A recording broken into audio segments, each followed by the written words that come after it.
All right, guys, we have to talk about Ted Cruz being attacked last night at the restaurant Fiona in Washington, D.C. Guys, this has to stop. Seriously. So last night, Ted Cruz and his wife went to dinner at a restaurant called Fiona right next to the Capitol building, and they were attacked by lunatic leftists. Now, the leftists entered the restaurant chanting, "We believe survivors," which is a reference to Brett Kavanaugh, and then proceeded to ask Ted Cruz or demand answers from Ted Cruz about his friendship with Brett Kavanaugh. Ted Cruz was actually pretty graceful, and he tried to de-escalate the situation. He did a lot better than I would have done. Look, somebody threatens me or my family, you already know. You already know what's going to happen. I'm not going to play around. Hell, I met a guy today. He said he had to kill somebody back in 1996, and the people involved in this, one of the guys had this extensive criminal history. So the jury, they let him off. They didn't do a thing to him because he could prove that this guy was a scumbag. We can prove all of these Antifa idiots are scumbags. I'm sure they all have a criminal history. The fact is that maybe the one good thing that will come of this is we'll start seeing some better gun laws in Washington, D.C. that will allow people to protect themselves. And you already know, Antifa don't show up when they're outgunned or are outnumbered. So let's talk about Kavanaugh for a minute, because they were chanting, "We believe survivors." And then I'll get into the group that attacked Ted Cruz. So with Brett Kavanaugh, right now he is being accused of sexual, let's face it, it's not assault, it's not even misconduct really, it's shenanigans. He's being charged with sexual shenanigans by a bunch of drunk sluts who are now left-wing, pussy hat-wearing maniacs. So that's what's happening. Anybody who's had fun in college or high school is now going to be a target, right?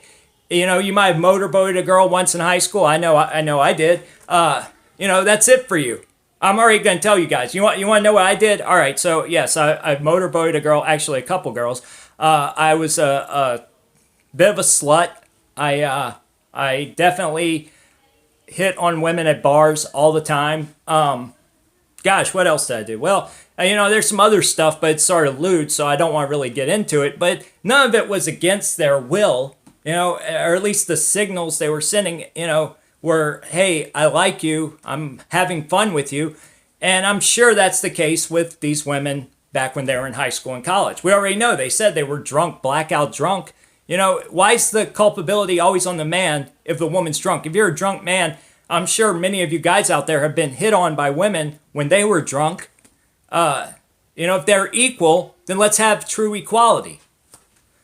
So, anyway, what we're seeing right now is a man having his life attempted to be destroyed by leftists with a political agenda. And people on the right and the left who knew these people back in college and high school are saying, we don't remember this. So what good is the Me Too movement when you don't have the favor of the masses, when you don't have the support of the people involved? It's crying wolf. That's what it is. It's crying wolf. And so when people really are raped, when you do have a Bill Cosby or a real Harvey Weinstein, nobody's going to believe you guys anymore. And it's another example of the left eating themselves and doing the opposite of what they claim to do. They're claiming to help women. They claim to help minorities. They always end up doing the opposite, hurting women, hurting minorities. Okay, guys, I want to add this in after I shot the video, so that's why you get the change of scenery here. But I have to say this. Guys, I am a veteran, okay? I've been to combat. My brother is deployed to a combat zone right now. I know something about PTSD. All right? Now, I don't believe these Kavanaugh accusers. One of them is a pink hat, pussy hat wearing feminist activist. The other one is a sociology professor. So neither of them have any credibility. They're both opportunists pushing a political agenda. But let's go to backwards, Looney Tunes land where we're supposed to believe them. If you believe what they say, that they were traumatized by a penis in close proximity, or or not even a penis in close proximity. In one case, it's just a guy copping a feel or trying to put the moves on a girl. They're saying that this has haunted them for decades, even though they never said anything about it before, never mentioned it once before, despite the fact Brett Kavanaugh has been out there for decades. Just like with Trump, nobody ever said he was a racist before. But, you know, they're saying now that they have PTSD because of him flashing his penis or because he tried to cop a feel. You know, what an insult to actual rape survivors who didn't have a penis in close proximity, but had a penis thrust into them unwillingly. And what an insult to soldiers. You know, here's the thing. I've seen people blown up, had brains bleeding out onto my shoe, you know, onto my combat boots, I should say. You know, I've seen real horror, really traumatic stuff, and it has affected me. I have PTSD. But even then, I'm not having nightmares every night about the mortars that were raining down on us. This woman's saying that this penis thing, you know, has affected her for decades now. It's ridiculous. Ridiculous. Such an insult to those who serve. And the left, they love to claim PTSD over all kinds of stupid stuff. Oh, somebody was rude to me, so they were racist, and so therefore I have PTSD. Or I'm living with PTSD because somebody once hit on me at a bar. It's so ridiculous.